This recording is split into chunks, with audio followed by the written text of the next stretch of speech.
అందరికీ నమస్కారం. నేను మీ సాయిరాం. ఈరోజు ఏంటంటే ఇప్పుడు మనకి రాజకీయాలు మన అన్నదమ్ములు ఉన్నామనుకో, ఒక ఇంట్లో అన్నదమ్ములు ఉన్నారు. వాళ్ళు వేరే వేరే పార్టీ, ఒకడైతే ఏదో ఒక పార్టీ, ఒకటి ఏ పార్టీ ఒకటి బి పార్టీ అట్లా ఉంటుంది. చిన్నోడైతే ఏ పార్టీ, పెద్దోడైతే బి పార్టీ అట్లా ఉంటుంది. పార్టీ ఇట్లా మెన్షన్ కాకుండా ఏబిసిలు మాట్లాడుకుందాం. పార్టీలు మనకు ఎందుకు విడగొట్టాలి కుటుంబాలకి? ఇప్పుడైతే అట్లా ఉంటారు. పార్టీల పరంగా చాలా కుటుంబాలు నాశనమైనాయి, చాలా కుటుంబాలు పోయినాయి. పూర్వం నుంచి అంటే మన తాతల కాలం, ముత్తాతల కాలం నుంచి చూసుకుందాము. పార్టీలు అనేది ఇట్లా అన్నదమ్ముల వల్ల చిచ్చు పెట్టేది, కుటుంబాల వల్ల కుటుంబాలే పోయినాయి కొన్ని.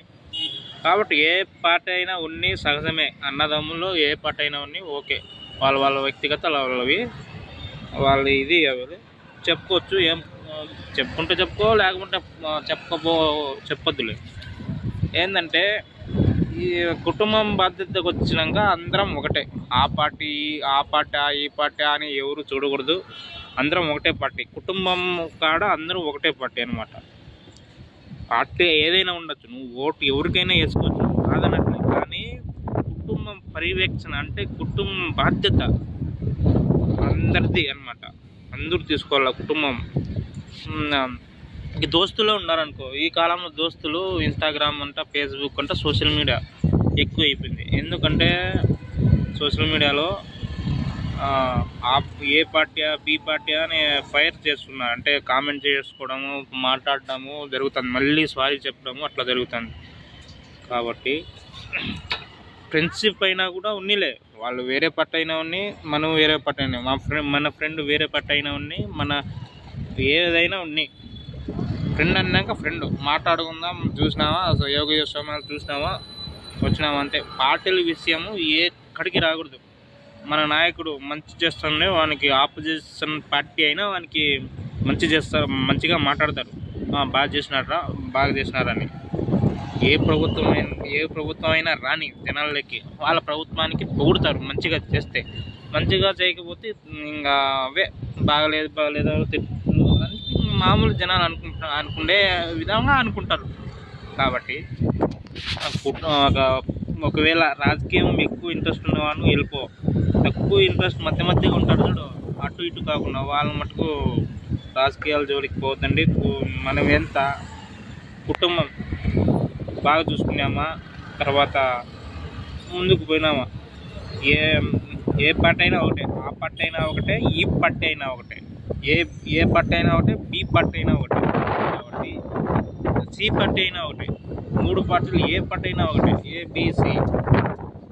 కాబట్టి పార్టీలు మనకు వద్దు. మనం డెవలప్ కావాలంటే ఫస్ట్ మనం డెవలప్ కావాలి. మనతోనే అంత డెవలప్ అవుతుంది. మనం డెవలప్ అవుతే చుట్టుపక్కల ప్రాంతం అంతా డెవలప్ అవుతుంది. తర్వాత ఆటోమేటిక్గా డెవలప్ అవుతుంది. కాబట్టి మనం కరెక్ట్గా ఉన్నాం, మనం డెవలప్ అవుతాం. ఆ పార్టీ ఈ పార్టీ గొడవలు చిచ్చు పెట్టేది, గొడవలు పడేది, ఫైట్ చేసుకునేది, వాళ్ళు శత్రువుగా చూసేది, ట్రీట్ చేసేది అట్లేమొద్దు. మనము ముందు అంటే ఇప్పుడు పార్టీనే ఉంది అనుకున్నాం, మన ఫ్రెండ్స్ వాళ్ళు బి పార్టీ అనుకుందాం, మనం ఏ పార్టీ అనుకుందాం. వాళ్ళు బి పార్టీ ఇద్దరం కలిసి ఒకరినొకరు చూసే వాళ్ళమే. పొద్దున్న లేస్తే ఒకరి మొగాలు ఒకరు చూసుకునే వాళ్ళమే. కానీ ఏం జరుగుతుందని చెప్తున్నా, వాడు బి పార్టీ, మనం ఏ పార్టీ రా,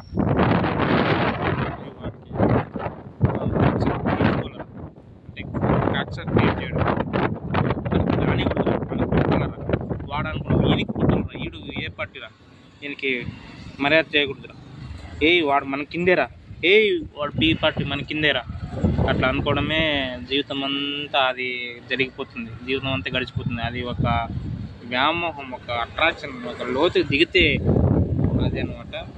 కాబట్టి అన్ని పార్టీలు మనకు ఒకటే. అన్ని పార్టీలు ఒక రాష్ట్రాన్ని అభివృద్ధి చేయడానికి, దేశానికి అభివృద్ధి చేయడానికి ముందుకు తీసుకువెళ్ళాలి. అంతే కూటమి. ఇప్పుడు వాస్తవమే వెళ్తున్నాం. ఏ ప్రభుత్వమైనా, ఆ ప్రభుత్వమైనా, ఈ ప్రభుత్వమైనా రాష్ట్ర యోగక్షేమాలు, దేశ యోగక్షేమాలు, పల్లె టౌన్ అంతా యోగక్షేమాలు చూసుకోవాలి, ముందుకు నడిపించాలి, అన్ని యంత్రాంగం పని చేయాలి, కృషి చేయాలి. అన్ని పథకాలు సద్వినియోగంగా ప్రవేశపెట్టాలి, అంటే వినియోగించుకోవాలి. ప్రజలు కరెక్ట్గా చెప్పిన హామీలు నెరవేర్చాలి. ఏ ప్రభుత్వమైనా ABCDEFG ఏ ప్రభుత్వమైనా నెరవేర్చాలి. ప్రజలు అప్పుడు దేవుడు అవుతాడు అన్ని కరెక్ట్ చేస్తే. కరెక్ట్ చేయకపోతే నెక్స్ట్ పేరు ఇంకా రాజకీయాలు చెడిపోయింది, రాజకీయాలు వద్దు అని చెప్తారు అన్నమాట. అది విధంగా ఏది ఏమైనా ఎక్కడైనా ఉంది అదే విషయం. మనకు అందరూ ఒకటే, అందరూ సమానమే. ఫ్రెండ్షిప్, పార్టీ మళ్ళీ ఇట్లా చెప్తున్నావు కదా అంటున్నావు కదా. పార్టీ ఉండొచ్చు బా, నీకు వాడు ఏ నచ్చచ్చు, నాకు బి నచ్చచ్చు కాదన్నట్లే. ఎవరు నచ్చినోడు వాడు వేసుకోండి కాదన్నట్లే. అది విషయం. మన కుటుంబం బాధ్యతగా వచ్చినాక కారణమే కాకూడదు, రాజకీయమే మన చర్చకి కారణం కాకూడదు, గలాట్లకి కొట్లాట్లకి కారణం కాకూడదు, ఎందుకంటే విడిపోవడానికి కారణం కాకూడదు ఒక రాజకీయం. అందరూ హ్యాపీగా కలిసిమెలిసి ముందుకు వెళ్దాం, డెవలప్ అవుదాం, డెవలప్ చేద్దాం. ఓకే, అది విషయం. ఇంతటితో ఇది అర్థమయ్యే అనుకుంటాను. అర్థమైతే లైక్ చేయండి, కామెంట్ చేయండి, షేర్ చేయండి. తప్పకుండా నేను కూడా ముందుకు వెళ్తాను, మీ ద్వారా నేను ముందుకు వెళ్తా. ఇంకా ఏంటంటే